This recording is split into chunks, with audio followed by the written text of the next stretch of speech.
यो भूतं च भव्यं च सर्वं यश्चादितिष्ठति स्वर्यस्य च केवलं तस्मै ज्येष्ठाय ब्रह्मणे नमः।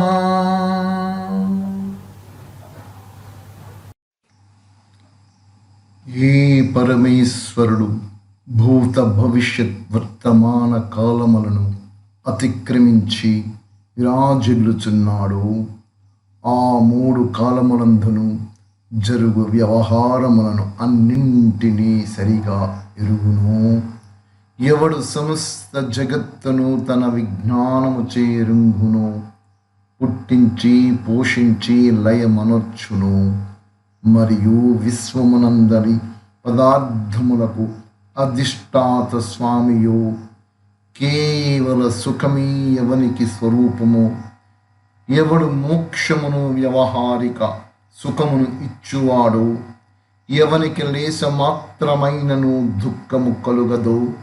ఎవడు ఆనందఘనుడు, అందరికంటే పెద్దయు సర్వసామర్థ్యయుక్తుడును అగు ఆ పరమాత్మకు అత్యంత ప్రేమతో నమస్కారం.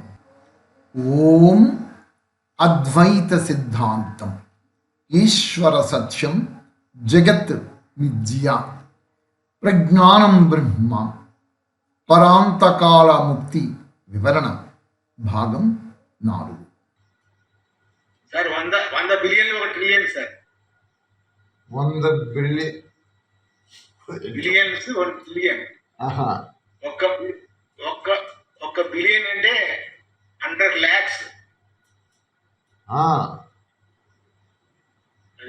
31 ఏం చెప్పమ్మా ఇప్పుడు ఏంటమ్మా? 31 బిలియన్. 31 బిలియన్. 104 బిలియన్స్ కాదు, ట్రిలియన్స్. ట్రిలియన్. 31 trillion 104 billions. సరే, ఇప్పుడు దాన్ని మీకు వివరించి మళ్ళీ చెప్తాను చూడండి. 31 ట్రిలియన్ల 104 బిలియన్ల ఆనందాన్ని స్వేచ్ఛగా అనుభవిస్తాం. ఇదే సంస్కృతిలో అయితే 31 నీలములు 10 కర్మముల 40 అద్భుతములు చెప్పడం జరుగుతుంది. అంటే ఆత్మ ఈ భూమండలం మీదకు వచ్చి ఈ భూమండలం మీద శరీరాన్ని ధరించిన తర్వాత తిరిగి ముక్తికి వెళ్ళాలి. ఇదన్నమాట జీవుడికి లక్ష్యము, జీవుని యొక్క గమ్యము ఇది. అంతేగాని డబ్బులు సంపాదించుకుందాం, బ్యాంకులో కోట్లు బ్యాలెన్సెస్ పెంచేసేసుకుందాం, ఎకరాల భూమి ల్యాండ్ పెంచేసుకుందాం, నా పిల్లలకి మనవలకి వీడికి అలా కాదు ఇంకా మనవలకు కూడాను వాళ్ళకి సంపదలని ఏర్పాటు చేసేద్దాం. ఇదెక్కడ విశిష్టం వచ్చి పడిపోయిందో అర్థం కాదు. 60 సంవత్సరాలు వచ్చినా సరే ఇంకా 50 డబ్బు సంపాదన మీద 50. ఏం నిలబడిపోతారు, ఏముండిపోతారో అర్థం కావటం లేదు. 60 సంవత్సరాలు పుట్టిన దగ్గర నుంచి కూడా బాల్యం గతించిపోయింది, కౌమారం గతించిపోయింది, యవనం వచ్చింది, ఉద్యోగాలు వచ్చాయి, పెళ్ళిళ్ళు అయ్యాయి, పిల్లలు కన్నారు, సంసారం చేసుకున్నారు. 60 సంవత్సరాలు వచ్చేసింది. చాలదా? ఇక దేనికోసం అండి? అయ్యా ప్రేక్షక మహాశయులు, ఏం చేద్దామని ఏం సాధిద్దామని ఇంకా ఊరికి ఆశలు పెంచేసేసుకుని ఈ శరీరం శాస్త్రం అనుకుంటున్నారు. రోజు రోజుకి మరణగడ్డలు దగ్గరికి వచ్చేస్తున్నాయి కదా. ఇంకెందుకండి ఈ శరీరం మీద ఆశ? మళ్ళీ జన్మ ఒకటి ఉంది కదా. ఏమేమి చేసుకుంటూ వచ్చారో ఈ కర్మలు, ఈ శుభాశుభ కర్మల ఫలాలను మళ్ళీ నెక్స్ట్ జన్మలు అనుభవించాలి కదా. అలాగే గత జన్మలలో చేసిన కూడా అనుభవించాలి కదా. 60 సంవత్సరాలు వచ్చేంత రెస్ట్ ఇచ్చేసేయండి. రెస్ట్ ఇచ్చేసేసి పురుషార్థం చెయ్యండి, ఆత్మ సంపాదన చేసుకోండి. ఆత్మ సంపాదన అంటే జ్ఞాన సంపాదన. జ్ఞాన సంపాదన జరగాలనేటట్టు అష్టాంగ యోగాంగాలకు వెళ్ళండి. 60 సంవత్సరాలైనా ఇంకా డబ్బుల మీద పట్టుకునే వ్యాపారాలని ఉద్యోగాలని, రిటైర్డ్ 60 సంవత్సరాలు ఉద్యోగం అయిపోయింది, చేస్తే బయటకు వచ్చేసారు. ఆ గవర్నమెంట్ మళ్ళీ కూడా పెంచింది, 62 63 అంటుంది, మళ్ళీ పెంచింది. ఆ ఉద్యోగం రిటైర్డ్ అయిపోయిన తర్వాత కూడా ఇంకా ఆధ్యాత్మిక కార్యక్రమంలో ఆత్మోన్నతి గురించి తీవ్ర పురుషార్థం చేసుకుంటూ వెళ్ళాలి తప్ప మళ్ళీ ఉద్యోగం అయిపోయింది కదా మళ్ళీ అక్కడో చేరడం, ఇక్కడ చేరడం, ఎక్కడో చేరడం, మళ్ళీ నెల ఉద్యోగంలో 30,000 25,000 40,000 తెచ్చుకోవడం. ఏం సంపాదిద్దాం అనుకుంటున్నారండి? ఇది సరైన పద్ధతులు కావు. మీ నిజమైన లక్ష్యం గమ్యము ఏమిటంటే సంపదలు కాదు, వ్యవస్థ కాదు, కుటుంబం ఇవన్నీ కాదు. 60 సంవత్సరాలకు కష్టపడ్డారు, చాలు, ఇంకా రెస్ట్ తీసుకోండి. రెస్ట్ తీసుకొని ఆత్మోన్నతి గురించి తీవ్రమైన పురుషార్థం చేసుకోండి. అనేక జన్మల కర్మల ప్రక్షాళన చేసుకోండి. మీ లక్ష్యం, మీ గమ్యం పరాంతకాల ముక్తికి చేరడము. 31 ట్రిలియన్లు, 104 బిలియన్లు, ఇన్ని సంవత్సరముల కాలము, లక్షల సంవత్సర కాలం యథేచ్ఛగా ఆ యొక్క పరమానందముతో విహరించవచ్చు. అది ఎప్పుడైనా అనుభవంలోకి వస్తే మీకు అర్థమవుతుంది. అనుభవంలోకి రండి, అర్థం చేసి అంచేత ఇప్పుడు వివరిస్తాను చూడండి.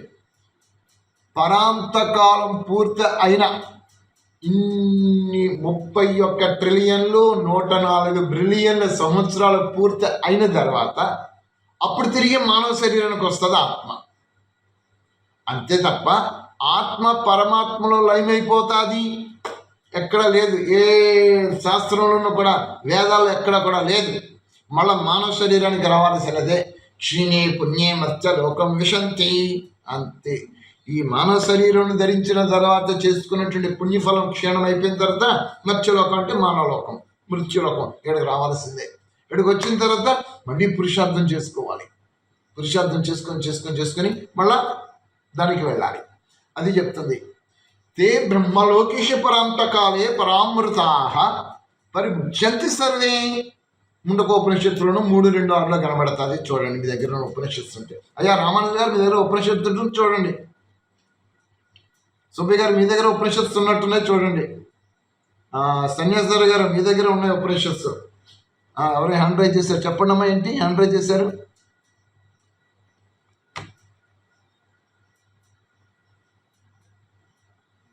సుబ్బయ్య గారు, మీరే హ్యాండ్ రైజ్ చేశారు? సో కట్ చేస్తాను.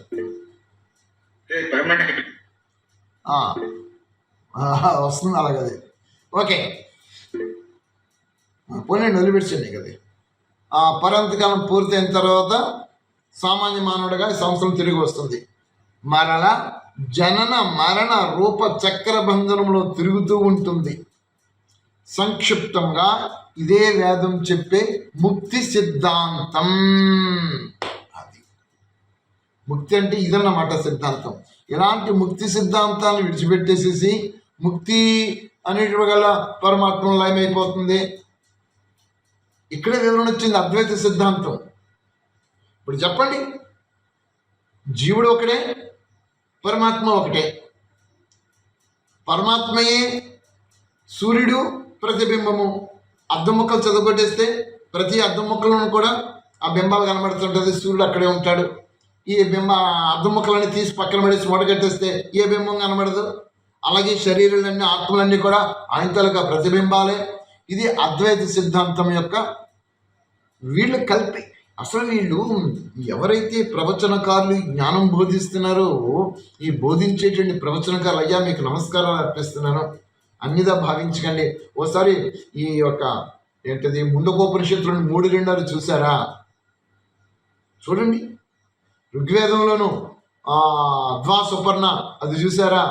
చూడండి.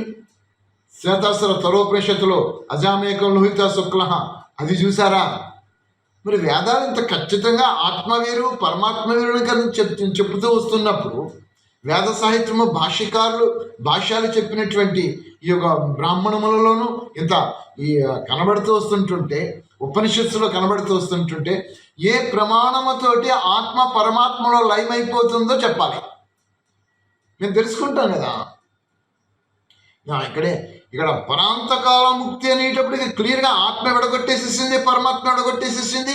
ఈ శంకర సిద్ధాంతం అంతా కూడా ఈ యొక్క ఎవరెవరైతే ఈ ఫాలోవర్స్గా ఉన్నారో అద్వైత సిద్ధాంతంలోను, అద్వైత సిద్ధాంతంలోను ఆ చెప్పిన జ్ఞానాన్ని వీళ్ళు స్వీకరించి, అమ్మో ఆయన గారు చెప్పారు దానికి వ్యతిరేకం చెప్పకూడదు ఇలాగే అని వెళ్ళిపోతున్నారే. ఏ భావంతో చెప్పారు, ఏ ఉద్దేశంతో చెప్పారు? జగత్ మిథ్య, ఈశ్వర సత్యము అని ఆ యొక్క కాలమాన పరిస్థితుల్లో సాంఘిక జీవన విధానాలు అప్పుడు జరిగేటటువంటి దాన్ని బట్టి చెప్పారు. అది అర్థం చేసుకోవటం లేదా? ఆ భావనలోనికి వెళ్ళాలి కదా. అక్కడ ఖండనమండనం చేయడానికి ఆ విధంగా వచ్చింది జైన సిద్ధాంతాన్ని, మూర్తి ఆరాధనని. జీవుడు సత్యమని వాళ్ళు అంటున్నారు, జీవుడే దేవుడని వాళ్ళు అంటున్నారు. శ్రీ శంకర్ల వారు ఓ నాయనారా జీవుడు దేవుడేట్రా నాయన, ఈశ్వరురా దేవుడు అని చెప్పేసి వాళ్ళని ఖండించడానికి కొన్ని యుక్తులతోటి ఈ విధంగా జ్ఞానం వచ్చిందేమో అప్పుడు అనుకోవాల్సి వస్తుంది. మరి వేదంలో ఇంత క్లియరికిస్టులుగా అద్వైత సిద్ధాంతం గురించి కాదు, అద్వైతుడు అనేటప్పుడు ఒక పరమేశ్వరుడే అద్వైతము, ద్వైతము ద్వైత ద్విత అని చెప్పుకుంటూ వచ్చింది కదా. ద్వైతం అంటే రెండు అనేటటువంటి వాడు, లేనటువంటి వాడు పరమేశ్వరుడు ఒక్కడే అని చెప్తుంది అద్వైతము. ఆయనకి రెండు ఏది లేదు. ఆయనకన్నా ఒక స్థాయి దిగువలో ఆత్మ ఉంది, ఆ ఆత్మ కన్నా కొంచెం దిగువ స్థాయిలో ప్రకృతి కనబడుతుంది. ఈ ప్రకృతి అనేక విధాలుగా ఈ జీవుడు భోగింపబడడానికి ఆ పరమేశ్వరుడు అనుగ్రహించినటువంటి అహం దాం గృణతే భౌర్వాద్యం వస్వహం బ్రహ్మగుణవం మహ్యం వర్ధనం, ఈ సమస్తమైన భోజన పదార్థాలన్నీ కూడా ఈ ప్రకృతి ద్వారా నేనే విభజించి మీకు పెట్టాను అని ఈశ్వరుడు చెప్తున్నప్పుడు అసలు వేదాలలోనే ఆత్మ వేరు పరమాత్మ వేరు అనే విభజన క్లియర్గా ఇన్ని మంత్రాలు చెప్తుంటుంటే ఆత్మ పరమాత్మలో ఏ విధంగా లయమైపోతుంది? ఆ అద్వైత సిద్ధాంతం అంటే ఒక పరమాత్మ గురించి చెప్పిందే తప్ప ఆ జీవుడు ఆ ఈశ్వరుడు లయమైపోతాడని ఎక్కడ చెప్పబడలేదే. ఆలోచించండి నా ప్రియ ప్రేక్షక మహాశైలు, బ్లైండ్గా ఫాలో అవ్వకండి. నేను ఇంకో విషయం చెప్తాను, నేనేమి చెప్తున్నానో నేను చెప్పింది కూడా మీరు బ్లైండ్గా ఫాలో అవ్వకండి, అంతే అవ్వకండి. ఎందుచేత అవ్వద్దు అంటున్నాను? శాస్త్ర పరిచయం తెలుసుకోండి. మీరు వేదాలు ఏం చెప్తున్నా పరిశీలించండి. భాష్యకారులు ఏదైతే చెప్పుకుంటూ వచ్చారో ఉపనిషత్తు కావచ్చు, బ్రాహ్మణములు కావచ్చు, ఆరణ్యకములు కావచ్చు, మహాభాష్యం కావచ్చు, దర్శనాలు కావచ్చు, అవి చూడండి, పరిశీలించండి. నేనే కొత్తగా ఏం చెప్పడం లేదు ఇక్కడ మీకు ఎవరికైనా, అందులో విషయాలు తీసి మీకు చూపిస్తున్నాను అంతే.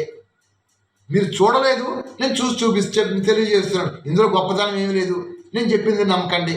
మీరు పరిశీలించండి, మీకు ఆ పరిజ్ఞానం ఉంది, ఆ విచక్షణ జ్ఞానం ఉంది, ఆ పరిశీలించే శక్తి కూడా మీకు ఉంది, మీకు అర్థమైపోతుంది. ఇక్కడ ఏమంటున్నాడు? పరాంతకాలము పూర్తయిన తర్వాత సామాన్య మానవుగా ఈ సంసారంలోనికి తిరిగి వస్తుంది, మరల జనన మరణ రూప చక్ర బంధంలో తిరుగుతూ ఉంటుంది ఆత్మ. అంటే ఆత్మ భిన్నమైపోయింది, పరమాత్మ భిన్నమైపోయింది.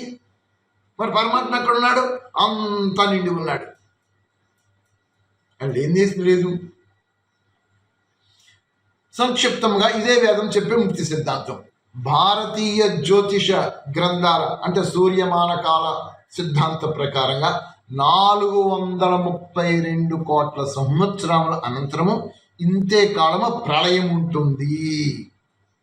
ఈ సృష్టి ప్రళయం రెండూ కలిపితే 432 864. ఈ 864 సంవత్సరాలు బ్రహ్మకు అహోరాత్రులు అవుతాయి, అంటే రాత్రి పగలు. 864 కోట్ల సంవత్సరములు ఇక్కడ బ్రహ్మకు ఒక రాత్రి ఒక పగలు.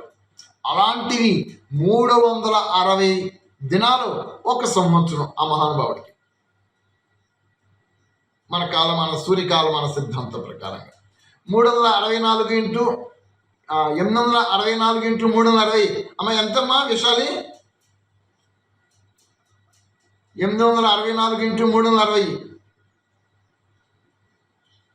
31 ట్రిలియన్లు, 104 బిలియన్లు సంవత్సరాలు.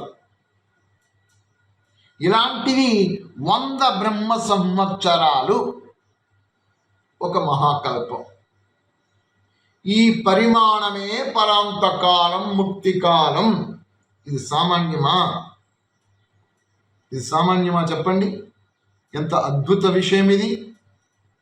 అప్పుడు రెఫరెన్స్ 326 ముండకోపనిషత్తులో ఇచ్చారు ఇందాక, అక్కడ ఆ రెఫరెన్స్ మీకు ఏమి ఇప్పిస్తాను. రామానుజు గారు చూస్తారండి రెఫరెన్స్. 3:2-6 ముండకోపనిషత్తు. వేదాంత విజ్ఞాన సునిశ్చితార్థాః సన్యాస యోగా జతయః శుద్ధా సత్వాః తే బ్రహ్మలోకేషు పరాంతకాలే పరామృతాః పరిముచ్యంతి సర్వే. దీనికి ప్రతిపదార్థం కిందనిచ్చారు, చదవండి, చెప్పండి. వేదాంతము పరమేశ్వర ప్రతిపాదకమునకు వేదమంత్రముల యథార్థ జ్ఞానమందు ఆచారమందు బాగుగా నిశ్చయించకుండా సన్యాస యోగముచే సన్యాసులు శుద్ధాంతఃకరణలగుదురు. వారు పరమేశ్వరుని యందు ముక్తి సుఖమును పొందుదురు. యోగమునకు తర్వాత ముక్తి యందు సుఖపు అవధి పూర్తి కాగానే అక్కడ నుండి విడి సంసారమునకు వత్తురు.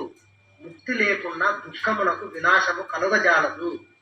మీకు నేను ప్రతిపదార్థం వినిపిస్తాను, చూడండి. సంన్యాస యోగాత్ దృష్ట విషయ భోగాపేక్షను విడుచుటయే సన్యాసం యోగము. నేను సన్యసించామండి, ఓకే, సన్యసించండి. మరి విషయభోగం ఎందుకు ఇంకా మీకు మైక్ ఆఫ్ చేసేయండి సార్. విషయ భోగలాలసన ఎందుకుంది ఇంకా మీకు? సన్యాస అనేటప్పటికీ ఈ దృశ్య పదార్థముల మీద కానీ విషయ భోగముల మీద కానీ ఏ విధమైన ఆసక్తి లేకపోవడమే సన్యాసము, సన్యాస యోగము. మైక్ ఆన్ చేయండి సార్, మైక్ ఆఫ్ చేసేయండి సార్. సన్యాస యోగం అంటే అది పర వైరాగ్యాదుల అభ్యసించుట వలన యతయః నియతేంద్రియులై శుద్ధ సత్వాః నిర్మల చిత్తులైన విద్వాంసులు, నిర్మలమైనటువంటి చిత్తం కలిగినటువంటి విద్వాంసులు, వైరాగ్యాదులను అభ్యసించేటటువంటి వారు, ఈ దృష్టాదృష్టమైనటువంటి విషయ భోగలాలస లేనటువంటి మహానుభావులు, వేదాంత విజ్ఞాన సునిశ్చితార్థాః ఉపనిషద్వచన జ్ఞానము వలన నిశ్చితముగా పరమాత్మ మెరిగినెట్టిన వారు ఎవరున్నారో అది ఉపనిషత్తు, ఈ జ్ఞానము, వేద జ్ఞానము, ఇవన్నీ ఎవరైతే పరమాత్మను యథాతథముగా ఎరిగి ఉన్నారో వారు ఉత్కృష్ట పరామృతాః, ఉత్కృష్టమైన అమృతత్వమును పొందిన వారై తే సర్వే వారెల్లరూ పరాంతకాలే చివరకు మహా అంటే ప్రళయాంతమున బ్రహ్మలోకేషు పరమాత్మ చేత పునర్వితమైనటువంటి పృథివ్యాది లోకములలో పరిముచ్యంతి సద్గారంభున సంసారిక దశను పొందుటకు విడవబడుదురు. అప్పుడు మన ఇక్కడికి వస్తారన్నమాట. మానవ శరీరాన్ని ధరించిన తర్వాత ఇక్కడ ఏం చేయాలి వివరణ ఇస్తున్నాడు. అంతేగాని నా ప్రియ ఆత్మబంధువులు, ప్రేక్షక మహాశయులు, మీ జీవన గమ్యము సంపద సంపాదించుకోండి, పదవులతోటి, హోదాలతోటి, సంపదలతోటి, ఐశ్వర్యంతోటి, పిల్ల పాపలతోటి కుటుంబాన్ని పోషించుకోవడము ఇది మీకు కామనే. సంసారానికి వచ్చాం కాబట్టి ఇవన్నీ తప్పకుండా ఉంటాయి, ఉంటాయి. వాటి యందు మీరు అవన్నీ అనుభవిస్తూ కమల పుష్ప సమానమైన జీవన విధానం సాగించడం మీకు నేర్చుకోవాలి. దేవుడి దగ్గరికి వెళ్ళిపోయి ఆ యొక్క దేవుని చిత్రం ముందు కూర్చొని ఆ చిత్రానికి అలంకరణ చేసేసేసి షోడశోపచార కార్యక్రమాలు చేసేసేసి ఆ తర్వాత మీరు రకరకాల విధానాలు మీరు ఎవరెవరి దగ్గర అయితే ఈ ఆధ్యాత్మిక సంస్థల ద్వారానో లేకపోతే గురువుల ద్వారానో బాబాల ద్వారానో ఏమి నేర్చుకున్నారో అది అక్కడ వల్లించేసేసి అమ్మయ్య పూజా కార్యక్రమం అయిపోయింది, నాకు ఈ వాటికి మిగతా కార్యక్రమం వెళ్ళిపోవాలి అని బయటికి వెళ్ళిపోతున్నారు కదా. ఏమి రాదు మీకు, జీరో. ఆ విధమైన భ్రమలలోనికి వెళుతున్నారు. అదేంటండి మేము దైవ కార్యక్రమం చేస్తున్నాం కాదండి, నా దైవ కార్యక్రమం బంగారంగాను. అదేం దైవ కార్యక్రమం అండి? వీళ్ళు నేర్పారు. నిజమైన దైవ కార్యక్రమం ఏమిటో ఈ ఉపనిషత్తులో చెప్పింది. మళ్ళా వినిపిస్తాను మీకోసం, చూడండి. మీరు నిజంగా మీ లక్ష్యము, మీ గమ్యం ఏమిటి? ముక్తికి వెళ్ళడము, అది లక్ష్యము. అంతేగాని కుటుంబాన్ని పోషణ చేసుకుంటాను, సంపద సంపాదించేసేసుకుంటాను, దేవుడి దగ్గరికి వెళ్ళి దండం పెట్టేసేసుకుంటాను, తీర్థయాత్రకు వెళ్తాను, ఈ గురువుల దగ్గరికి వెళ్తాను, ఈ బాబాల దగ్గరికి వెళ్తాను, అవి చేస్తాను ఇవి చేస్తాను, కుదరదు. ఏం చెప్తుంది? దృష్ట విషయ భోగాపేక్షను విడిచిపెట్టడము. శరీరం ధరించారు కదా మీరు, మరి శరీరం ధరించిన తర్వాత గత జన్మల కర్మలు మీకు వెంట పట్టుకుంటాయి కదా, బంధిస్తాయి కదా పాశాలు.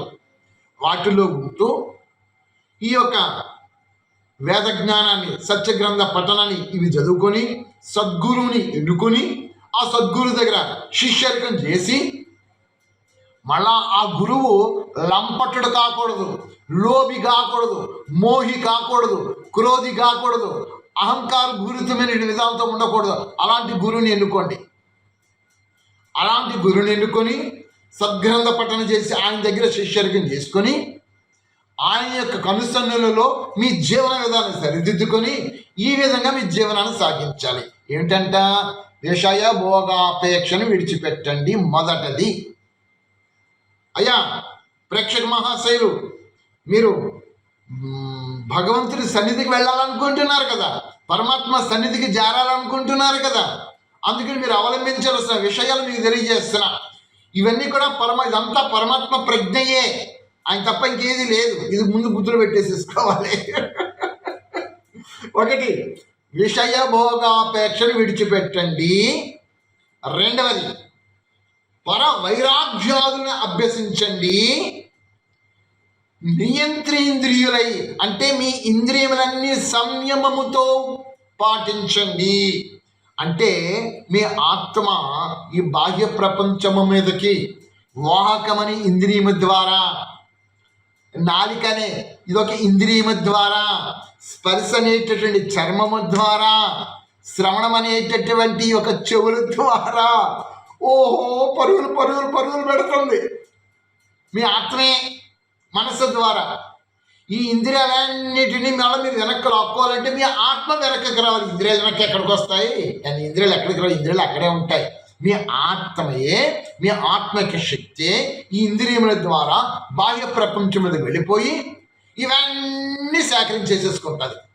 సేకరించుకొని లోపల దానిలో కూర్చొని తన మనకులు అవుతూ ఉంటుంటుంది.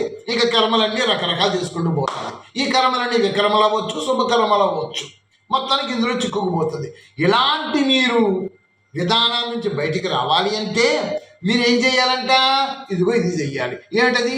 దృష్ట విషయ భోగాపేక్షను విడిచిపెట్టండి, వైరాగ్యాలను అభ్యసించండి, ఇంద్రియములన్నిటినీ కూడా సంయముతో నియంత్రించుకోండి, నిర్మలంగా మీ మనస్సు ఉంచుకోండి.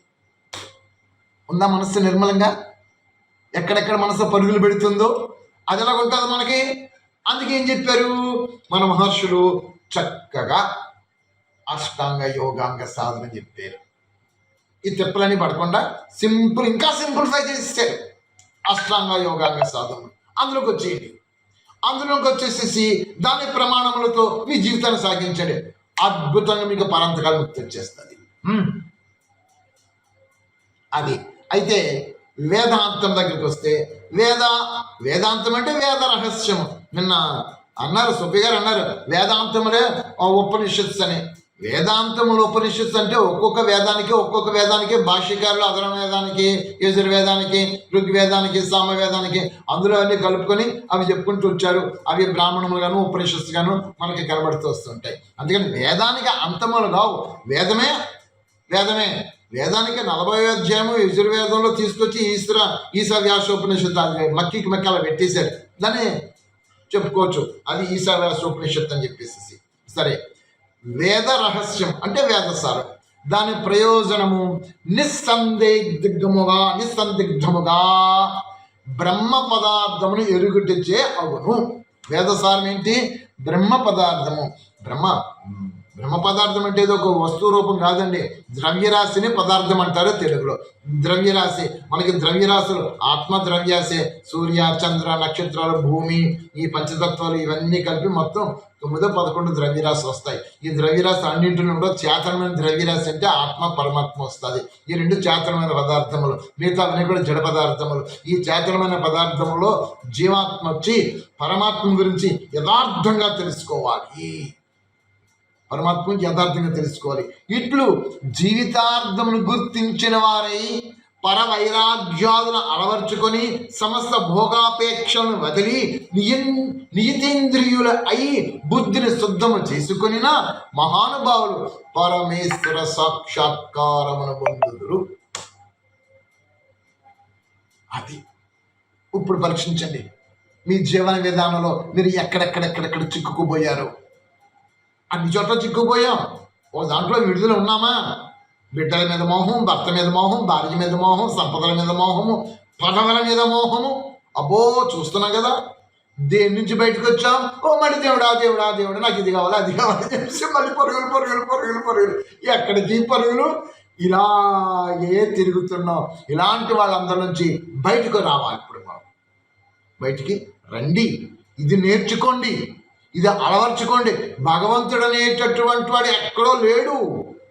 మీ హృదయంలో ఉన్నాడు, మీ ఎదురుగా ఉన్నాడు, మీ చుట్టూ ఉన్నాడు, మిమ్మల్ని చూస్తూనే ఉన్నాడు ప్రతి క్షణము కూడా. అంటే మీలాగా అలాగే శరీరం ధరించున్నాడు ఏంటి? అలాగే లేడు. అవ్యక్త స్వరూపుడై అత్యంత సూక్ష్ముడు అయి ఈ లోపల అంతర్ముఖమై ఉన్నాడు, అంతర్యామి అయి ఉన్నాడు. ఆయన తెలుసుకోవాలంటే ఇప్పుడు ఈ సాధన చేయాలి. ఏ సాధన?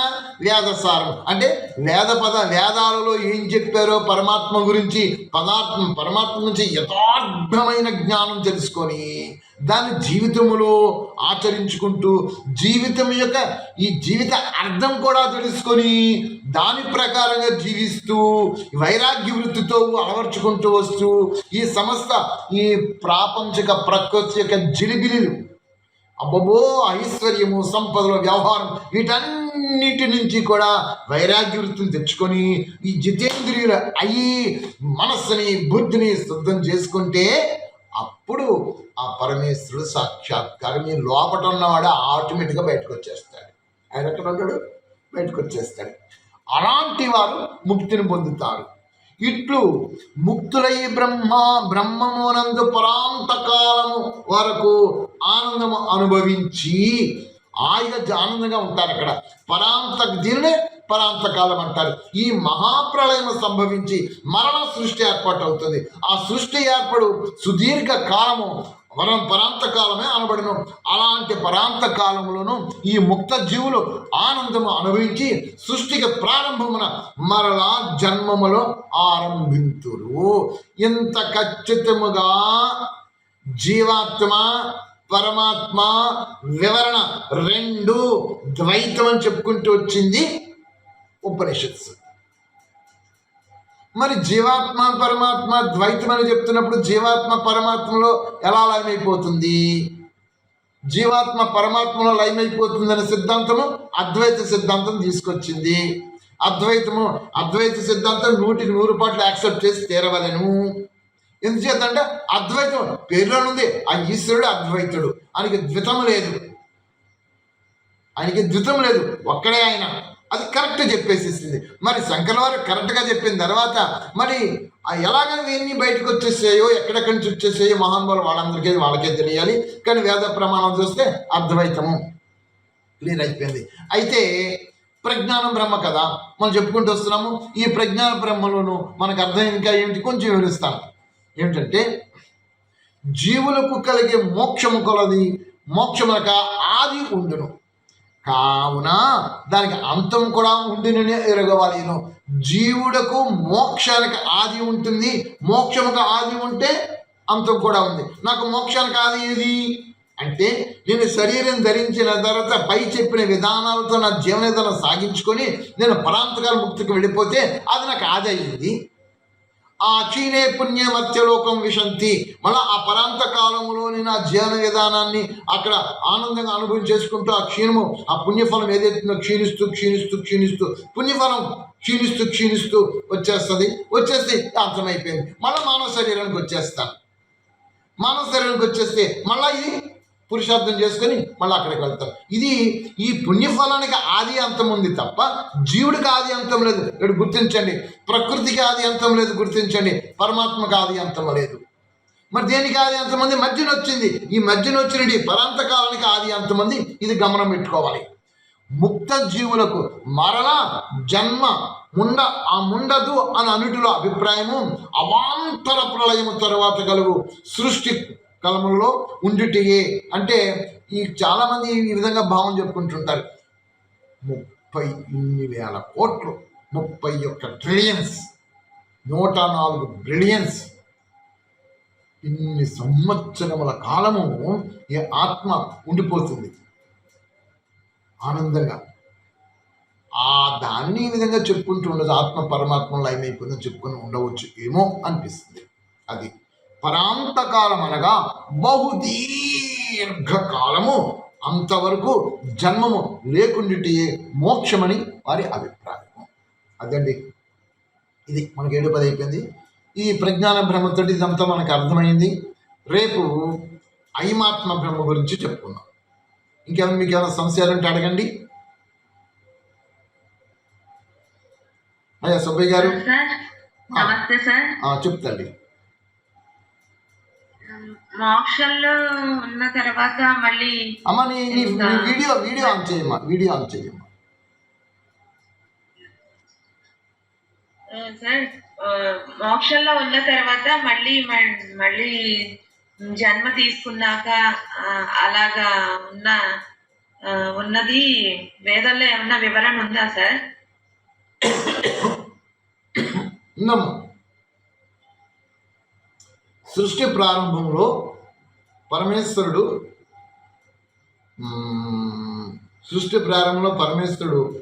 అమైదున సృష్టితో ఈ విధమైనటువంటి మోక్ష జీవులు, ముక్తి జీవులు ఎవరైతే ఉన్నారో వాళ్ళకి జన్మనిచ్చినట్లుగా ఉంది. ముక్తి జీవులు ఎవరైతే ఉన్నారో ఈ ముక్త జీవులని అమైదున సృష్టితోటి కల్పము ప్రళయం అయిన తర్వాత సృష్టి ప్రారంభంలో వాళ్ళకి శరీరాన్ని పరమాత్మ సృష్టించి ఇస్తారు. ఆ తర్వాత వీళ్ళు అంటే వేలాది మందిని పరమేశ్వరుడు సృష్టి శరీరాన్ని ఉద్భవింప చేయించి ఆత్మను పరిశ్రమించి వచ్చేసిన తర్వాత ఇక అక్కడి నుంచి ఈ స్త్రీ పురుషులు ఇరువురు కూడా మైథున కర్మతోటి ఈ ఆత్మల మన సృష్టి మీదకి తీసుకొచ్చేస్తారు. ఉంది తల్లి. మరి ఇప్పటికి ఎన్ని మోక్షాలు అయినాయి? ఆది లేదు, అంతం లేదు, తెలియదు. దీనికి ఆది లేదు, అంతం లేదు. ఇలా సైకిల్ వీల్ తిరుగుతూనే ఉంటుంది. ప్రళయం అయిపోయిన తర్వాత మరి ఇప్పుడు నేను ఉన్నాను, ఏ కర్మలు చేస్తున్నాను, నా కర్మలు శుభకర్మలు జరిగాయి, అశుభ కర్మలు జరిగాయి. ప్రళయం అయిపోయింది, నేను శరీరం పోయింది, మరి ఆత్మ ఉండిపోయింది. మళ్ళీ ఆత్మ బయటికి రావాలి, మళ్ళీ జన్మకు రావాలి. అప్పుడు నా గతి ఏంటి? ఇక్కడ చెప్పాడు, యోశ్యాపయతి సా దేవ. అప్పుడు నన్ను అంటే ఇక్కడ ఆత్మ పరమాత్మ ఏం చేస్తాడు? నిద్రావస్థకు తీసుకెళ్ళిపోతాడు. అంతే, ఏమీ తెలియదు నాకు, ఇంకా అట్లా ఉండిపోతాను. మళ్ళా సృష్టి ప్రారంభమైనప్పుడు అప్పుడు ఈ ఆత్మలకి ఆయా కాలగతులు, ఆ రుణానుబంధనాలు, నేను ఎవరెవరితో ఇప్పుడు కర్మలు పెట్టుకున్నానో, నా రుణశేషాలు మిగిలిపోయాయో, ఎవరితో ఉన్నానో ఆయా కాలం, ఆ సూర్యుడు, ఆ చంద్రుడు, ఆ నక్షత్రాలు, గ్రహాలు ఇవన్నీ మళ్ళీ సెట్ అవుతున్నప్పుడు అప్పుడు మళ్ళీ నేను భూమి మీదకి మళ్ళీ వాళ్ళ గర్భాలను వెళ్ళిపోతుంటుంటాను, మళ్ళీ జన్మిస్తాను. ఇది ఈ విధంగా సామాన్య మానవులు జరుగుతుంది. కానీ ముక్త జీవులు ఎవరైతే ఉన్నారో ఆ ముక్త జీవులు సృష్టి ప్రారంభంలో వాళ్ళు మళ్ళీ పరమాత్మ ద్వారా జన్మ తీసుకుంటారు, వస్తారు. ఆ తర్వాత వచ్చిన తర్వాత వాళ్ళ గర్భాన వాళ్ళు మైథున కర్మ చేస్తే అప్పుడు వాళ్ళ గర్భాన మళ్ళీ కొత్త ఆత్మలు వాళ్ళు మళ్ళీ అక్కడికి వచ్చి జన్మలు ప్రారంభమైపోతే ఇంకా అక్కడి నుంచి సృష్టి అలాగా ప్రారంభమవుతూ మళ్ళా ఇదిగో ఈ స్థితికి దిగలేకపోతాం, ఇలా వచ్చేస్తాం. సార్, లక్ష్మి గారి ప్రశ్నకి మీరు వేదంలో ఉంది అని చెప్పారు కదా, అమైథున సృష్టి అని, దాని రిఫరెన్స్ ఇవ్వగలరా సార్? తప్పకుండా ఇస్తాను రేపు. ఓకే, ఇస్తానమ్మా. ఉంది. ఓం శాంతి, ఓం అంతరిక్షగం శాంతి, ఓం పృథివీ శాంతి, ఓం ఆపః శాంతి.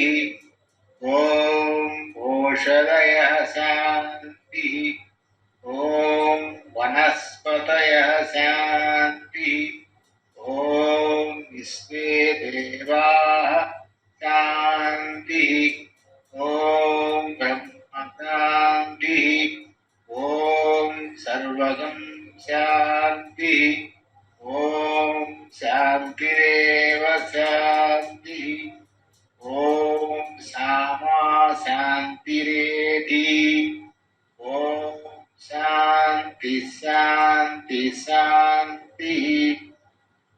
అందరికీ గుడ్ డే. మళ్ళీ రేపు 6:30కి అందరు 6కి అందరికి 6 గంటలకా? ఓకే, 5 గంటలకి. ధన్యవాదాలు సార్. ఆయుష్మాన్ భవ. ఓం నమః. ఓం నమః తల్లి.